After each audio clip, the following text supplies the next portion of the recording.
What's up, Tarnish? It's Project bringing you some major news from various interviews that just popped up a few hours ago. So let's just dive right into it. Newso Stato. All of this new information is from the big guy himself, Miyazaki, so this info is pretty much what's going to happen in the game. First off, they are confident of a January launch next year, so we'll likely not get any delays, and going by the Summer Games Fest trailer, it looked like the game was pretty much done for the most part, so that's good. It means your pre-orders are safe from delays. The sources today are from an IGN interview and a Famitsu interview, which I Google translated and will give you the bigger takeaways in a shorter amount of time than you reading it, probably tabun. First one is, Miyazaki said here that Elden Ring is an evolution of the Souls series. Am I a prophet or what? I pretty much said those exact words in my last Elden Ring video, so this confirms it. This is going to be the new standard going forward with Souls series-like games. He then went on to say that R.R. Martin helped build the world and enjoy the cooperation they both had. Martin was the main one that came up with the fantasy and terminology, such as the tarnished, that you, the protagonist, now don as you seek back your kingdom that was once yours. Hence the multi-armed guy saying, "A lowly tarnished, playing as a lord, I command thee." Essentially, Marika's offspring, the demigods, had the blood of her, so retained the lightness, the golden glow in their eyes from the power that the Elden Ring, the grace, gave the tree. You, for whatever reason in the land between, have lost that glint, and that is why you are banished from the lands between.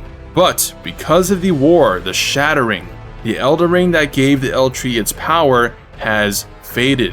So I assume here, everyone is on near equal grounds now, thus you have the chance to take back the little fragments that remain to make yourself a king. As the decree may just be irrelevant now with even the demigods losing that luster in their eyes. Grace no longer adheres to a few, but now to everyone, calling them to seeketh its power once more.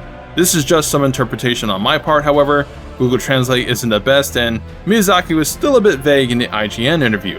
But they noted every tarnished is beckoned, so you'll meet people with the same grace-led guidance as you along the way, that have various goals themselves, and it'll make for neat interactions. Because of the freedom of choice, even for you tarnished, this will lead to the game having multiple endings. The fact that the war started to begin with means someone initiated it, right?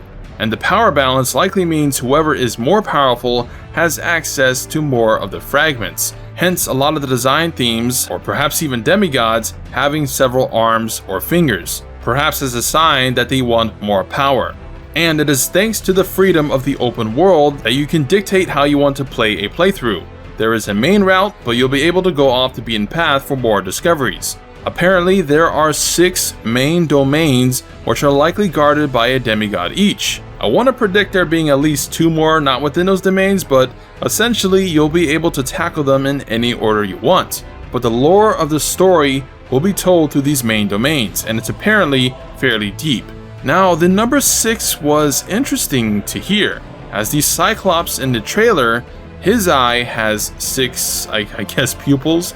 So what I thought was at first maybe just a generic boss, perhaps this being is more significant to the story after all. Maybe even the final boss, or close to it. Of course, at the center of those 6 circles is still the main pupil, so perhaps signifying the Eld Tree in the center of those 6 domains, or perhaps the most powerful demigod, or Marika herself. Shifting gears back to the open world, fast travel is confirmed. There is a main hub. However, it seems you don't have access to it at the start, and apparently the start is fairly limited on how you can traverse. So I assume here, our main first goal in the game is to reach this main hub, and that is where the journey will open up. With there being 6 domains, there's likely 6 further waypoints between these major regions once discovered. Going into the gear system, items, seems like we're going a more RPG route this time. As Miyazaki has stated, there will be crafting and that healing, because of the bigger open world and perhaps bigger gaps between rest spots, there will be various ways or items to heal with. He spoke of retention in a similar way that Sekiro had the resurrection mechanic to keep the action going. But there is no revive system in Elden Ring confirmed, but the concept of being able to sustain with items or keep the action going is prevalent. So it's looking like no Bloodborne bullcrap that had you run out of heals constantly, having to farm vials. So luckily that's not going to be the case for this game. Still, I wonder if just a normal heal over time effect wouldn't have just been a better route than items. Anyways, Miyazaki mentioned again the freedom of choice, which applies to how you handle situations in what I brought up in my last video, saying why Elden Ring is not just Dark Souls 4. Instead of the block and dodge rolling every encounter, you now have much more options in how you approach combat, which leads to weapon arts. Apparently, they're going to be collectible and even interchangeable, and the number over 100 weapon skills can be attained was brought up. Now you can only equip one art to one weapon at a time, but the fact that you can change and have different effects for every weapon, or at least within its weapon type, is insane. So again, expanding your play, not just the combat, but in build setups themselves or the way your weapon performs. So being a person who loves builds, this has me super excited and can't wait to come up with neat combinations for y'all to enjoy. So look forward to that by subscribing. These arts will be spread out throughout the world and you'll be able to buy some of them, like magic from vendors too, and I assume we'll retain the boss soul-like system for the cooler and more powerful weapons and spells. So expect videos about that on where to discover all these things in this open world from me.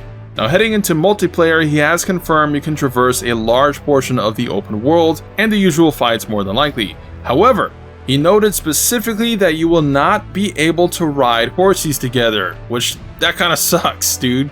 But apparently you can perform spiritual summons now, which is what was actually shown in the trailer. Those were spiritual summons and not co-op people. So the person they're fighting could not even be a PvP player. So wonder if this is more akin to Nioh 2's helper system, or perhaps more like yokai skills, where you use them briefly for a special ability. Interesting. So this is likely what the cube system was, and not specifically for real players, although real co-op is confirmed still. Apparently, multiplayer ease of access is better now too, so we'll probably not be limited by a humanity or Ashen-like system, and perhaps connectivity is faster.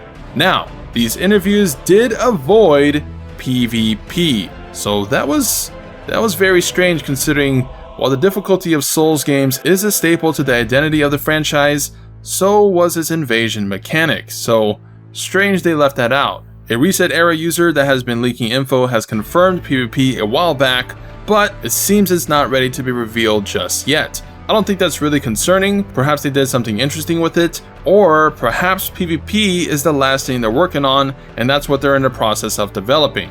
Now, one noteworthy statement that could be good or bad is the question of the game's difficulty compared to Sekiro or Bloodborne. Miyazaki said he doesn't think it'll be quite as hard as them, which again, I hate to make the same reference to Monster Hunter Rise, but I think I can understand why. When you're giving more options to tackle obstacles to the player, chances are you're going to have an easier time tackling them. He didn't mention a difficulty setting, but for those wanting an easier Souls game, perhaps this one might provide that entrance for you. They did note a strong boss that will give people challenge, but it was only referred to one boss, at least going by Google Translate, so we'll see there. There'll likely be a couple of them, but yeah, a little bit iffy on that. Don't want to rise repeat, which is the main reason I haven't touched the game in 2 weeks. You just beat the content too fast and then you have nothing else to do aside repeat the content. But luckily for Elden Ring, apparently there's going to be lots of build variety and stuff, so that can make up the lack of difficulty. Last thing is, Miyazaki said it took him 30 hours to beat the game going the main route. So it seems perhaps there's not much grinding involved to be able to pass the main content, which is probably a good thing. He did say that this is the biggest game they made, so I imagine all the extra stuff within the open world itself, little side areas and stuff like that, will definitely amplify that time by many more hours. Secrets, collectibles, weapons and armor, spells, and well, they haven't mentioned anything about New Game Plus either. But yeah, I think that about covers all the major stuff. The rest of the interview is just philosophy behind development and some design decisions making junk and stealth. But it's not that significant, I don't think. But we'll link to the interview down in the description if you're curious about reading them yourselves. So overall, pretty exciting stuff. I think the biggie was the weapon art statement. That's going to be really fun to toy around with. Hopefully there is a respec option so you don't have to start a new game and explore everything again if you wanted to change builds. With a more varied way to play, however, PvP, if it is in, it's likely going to be harder to balance, and well, just balance in general for PvE too. Perhaps that too is leading to an easier difficulty, but we'll see. I'm mainly curious about PvP now.